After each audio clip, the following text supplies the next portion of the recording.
बिस्मिल्लाहिर्रहमानिर्रहीम अस्सलाम वालेकुम भैनों ते भराओ सत श्री अकाल की हाल है तुहाडा खैर ना राजी हो 9 नवंबर 2019 2 दिन बाद इंशाअल्लाह पाकिस्तान दे विच बाबा गुरु नानक साहब दे हवाले तो उन्हां दी बर्थडे दा इवेंट जिहड़ा बहुत बड़ा इवेंट इंशाअल्लाह उन्हां दी धरती दे उन्हां दे खास फैज़ नारोवाल दे अंदर करतारपुर दे विच भरपूर तरीके नाल बर्थडे नूं सैलीब्रेट किया जाएगा। दुनिया भर तो तमाम साडे जत्थे इंशाअल्लाह पाकिस्तान पहुँच रहे ने, पहुँच गए ने और मजीद भी इंशाअल्लाह 1-2 दिनां च आ जाणगे। असीं गल करने आ जे अमृतसर दी ते उत्थों भी साडे भैन भाई इंशाअल्लाह रवाना हो रहे ने। तकरीबन उस दिन भी जिहड़ा 9 नवंबर वाले दिन 5000 के करीब साडे जो मोअज़्ज़िज़ मेहमान ने वो भी करतारपुर तशरीफ लियाणगे। उत्थे वज़ीर आज़म पाकिस्तान अपने दस्ते मुबारक दे नाल इफ्तिताह करनगे उस इवेंट का, जो कि 9, 10, 11, 12 नूं भरपूर तरीके नाल मनाया जाएगा। ਇਹਦੇ ਵਿੱਚ बहुत ही खूबसूरत इंतजामात ने। इंशाअल्लाह तुसी आओगे देखोगे ताड़ी तबीयत इंशाअल्लाह खुश हो जाएगी, तुहानूं मज़ा आएगा देखण नूं। एक बहुत ही प्यारा गुलदस्ता तुहानूं नज़र आएगा। पाकिस्तान दे अंदर एक खूबसूरत गुलदस्ता तैयार किया जाएगा जिहड़ा तुहाडे प्यारे प्यारे लोगों के नाल मिल के बनेगा। तो उत्थे असी तमाम मुल्कां तो आए हुए तमाम जिन्ने भी साडे सिख भैन भाई बच्चे तशरीफ लियाणगे, असी दिलों उन्हां नूं खुश आमदीद जी आयां नूं वैलकम कवांगे। तो उत्थे जो अपना कोशिश करना कि वक्त ते पहुँचना, जिन्ने भी लोगों के इंतजामात नूं बड़े अच्छे तरीके नाल किया जाएगा। अरेंजमेंट्स उत्थे बहुत सोहने ने, बहुत वधिया ने। सिटिंग कैपेसिटी हर लिहाज नाल मामला तुहाडी ख्वाहिश तो भी ज़्यादा इंशाअल्लाह चंगे होणगे।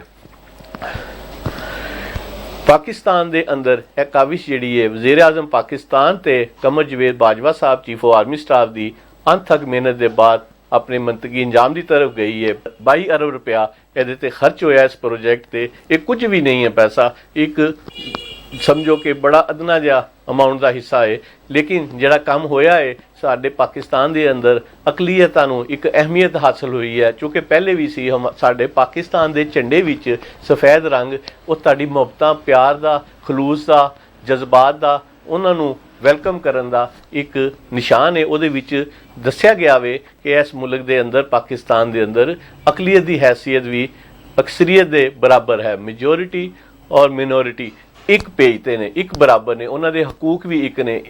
इस तरह एक मुठ जिहड़े ने आमने सामने नाल ने। तो इंशाअल्लाह तुसी देखोगे कि तुहानूं इत्थे वो इज्जत मिलेगी जो तुहानूं कि दुनिया की किसी नुक्कर ते भी नहीं मिली होनी। तुहानूं इत्थे आके अपना देश लगना, अपने भैन भाई नज़र आने ने जिहड़े हत्थ बाहां खोले खड़े ने, सीने नूं लाण नूं बेताब ने, ते उन्हां दे अखां 'च अथरू होणगे उस दिन। वो महसूस करनगे साडे विछड़े भैन भाई साडे कोल आके गले मिले ने। तो असी इंशाअल्लाह तुहानूं दिल दी अता गहराइयां तो खुश आमदेद कवांगे, असी जी आयां नूं कवांगे। असी बेचैन हाँ कि तुसी जल्द तो जल्द 9 तारीख नूं पाकिस्तान तशरीफ लियाओ। असी मिल के बाबा जी साहब का जन्मदिन मुबारक दिन बेहतरीन बहुत ही सोहने अंदाज नाल भरपूर तरीके नाल मनाइए, ताकि पूरी दुनिया च उन्हां दे जो भाईचारे, रवादारी, मुहब्बत, खलूस, उन्हां दे जो नेक जिंदगी च ख्वाहिशात मुहब्बतां सीगियां, उस हवाले तो तमाम चीज़ों नूं तुसी देखना कि किस हद तक उन्होंने हाईलाइट किया जाएगा, दिखाया जाएगा कि उन्होंने जो मामलात सी की चाहते सी, उन्होंने की ख्वाहिश सी, उन्होंने असीं लैके चलांगे। जिस तरह एक छोटा जिहा वाक़या उन्होंने वालिद मोहतरम ने जो उन्होंने उस वक्त 20 रुपये दिते कि तुसी अपने कारोबार लई इस्तेमाल करो। तो बाबा जी गुरु नानक साहब ने रस्ते जो लोगों को देखा तो उन्होंने जाके उन्होंने वास्ते खाने पीने का एहतमाम किया, लंगर का एहतमाम किया, तो वो 20 रुपये उन्होंने सर्व कर दिते।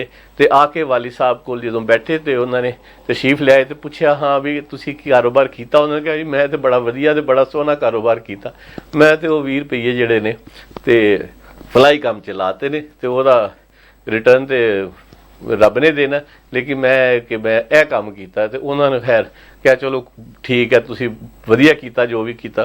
तो वो मामला तो इस तरह होए कि उस रवायत नूं अज भी साडी सिख बरादरी पूरी दुनिया के अंदर चाहे वीकली एक दिन सैलीब्रेट करती है इंटरनेशनली, और पाकिस्तान इंडिया के अंदर ਉਹ ਖਾਣ ਪੀਣ ਦਾ ਇਤਮਾਮ ਭਰਪੂਰ ਤਰੀਕੇ ਨਾਲ ਕੀਤਾ ਜਾਂਦਾ ਵੇ। ਤੁਸੀਂ ਯਕੀਨ ਕਰੋ ਕਰਤਾਰਪੁਰ ਦੇ ਅੰਦਰ ਵੀ ਤੁਹਾਨੂੰ ਦੇਖਣ ਨੂੰ ਮਿਲੇਗਾ ਕਿ ਤੁਸੀਂ ਜਦੋਂ ਉੱਥੇ ਤਸ਼ਰੀਫ ਲਿਆਓਗੇ, ਬੜਾ ਹੀ ਸੋਹਣਾ, ਬਹੁਤ ਹੀ ਪਿਆਰਾ ਤਾਜ਼ਾ ਸਬਜ਼ੀਆਂ ਦਾ, ਫਲ ਫਰੂਟ ਦਾ ਖਾਸ ਜਗ੍ਹਾ ਨੂੰ ਮੁਖਤਿਸ ਕੀਤਾ ਗਿਆ ਵੇ। ਲੰਗਰ ਮੁਬਾਰਕ ਉੱਥੇ ਫਸਲਾਂ ਨੂੰ ਤਿਆਰ ਕਰਕੇ ਤਾਜ਼ਾ ਜਿਹੜਾ ਕੱਟ ਕੇ ਤੇ ਤੁਹਾਡੀ ਖਿਦਮਤ 'ਚ ਲੰਗਰ ਜਿਹੜਾ ਤਕਸੀਮ ਕੀਤਾ ਜਾਏਗਾ। ਤੇ ਇਸ ਤਰ੍ਹਾਂ ਕਰਕੇ ਇਹ ਚੀਜ਼ਾਂ ਜਿਹੜੀਆਂ ਸਾਨੂੰ ਹੋਰ ਕੋਲ ਲਿਆਉਣਗੀਆਂ, ਹੋਰ ਦਿਲਾਂ ਨੂੰ ਮਿਲਾਉਣਗੀਆਂ। ਤੇ ਤੁਸੀਂ ਯਕੀਨ ਕਰੋ, ਤੁਸੀਂ ਆਓ, ਦੇਖੋ, ਤੁਹਾਨੂੰ ਬਹੁਤ ਸੋਹਣਾ ਲੱਗੇਗਾ। ਤੇ ਬਾਕੀ ਅਸੀਂ ਦੁਆ ਗੋਆਂ ਤੁਹਾਨੂੰ ਜੀ ਆਇਆਂ ਨੂੰ, ਖੁਸ਼ ਆਮਦੇਦ, ਵੈਲਕਮ ਇੱਕ ਵਾਰੀ ਫੇਰ। ਤੇ ਅੱਜ ਦੇ ਸੈਗਮੈਂਟ ਤੋਂ ਮੈਨੂੰ ਇਜਾਜ਼ਤ ਦਿਓ। ਅਲੀ ਕਾਮਰਾ ਢਿੱਲੋਂ ਫੇਰ ਤੁਹਾਡੇ ਨਾਲ ਨਵੀਂ ਵੀਡੀਓ 'ਚ ਫੇਰ ਗੱਪਸ਼ਪ ਲਾਏਗਾ, ਗੱਲਬਾਤ ਕਰੇਗਾ ਤੇ ਤੁਹਾਡੇ ਨਾਲ ਆਪਣੇ ਦਿਲ ਦਾ ਇਜ਼ਹਾਰ ਕਰੇਗਾ। ਤਬ ਤੱਕ ਰੱਬ ਰਾਖਾ।